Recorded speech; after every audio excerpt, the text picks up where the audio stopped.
nuuf kabaja yoommoo yeroo akkasii darbee jiru macarrashaa fakkaata si jammarre kun akru zamaanii argaa jirtaatis waan argitu uummanni duwwaa kanarraa akkatti deemu jiru kanaan ni ulfaataa bara akka jaba atiinuma biyya arabaa jirtaa biyya san jirtaa Itoophiyaa keessa silaa agartee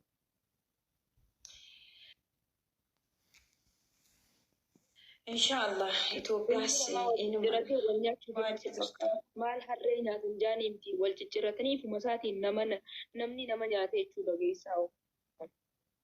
wallahi rabbi keeriyaa godhu inshallah rabbiin nu isinoo halkan gaarii dabaral tokko aariin namaa wallo dabalee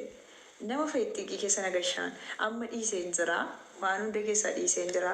uf baraan deemaa jiraanis ni galee warri naan cittanii lemmee gisii waliin cinnee jirru afuutu lillaas ni jedheera warra kaan immoo bilookii gixximitti godheeraan hin baasu achi keessaa nam fayyadan bakka namatti naafuun barbaadu waan dubartiirraa dhiirarraa bilookii koo keessa nama jiru tuunis itti agarsiise wallaahi hin kolfitan maaliifan bilookii beektu kanas nan barbaachisan jara kun jireenya koo keessatti jii maal taate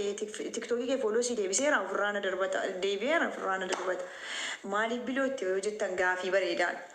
yoonas itti jira arge arrabsi eeguu na miidhaara waan ta'eef achi keessa taa inshaallah nagaamaan achi keessa naa jiraadha wallaahi isiniin jaalladha wallaahi nama meeqa achi keessatti arge maal afaan keessa nama dabattan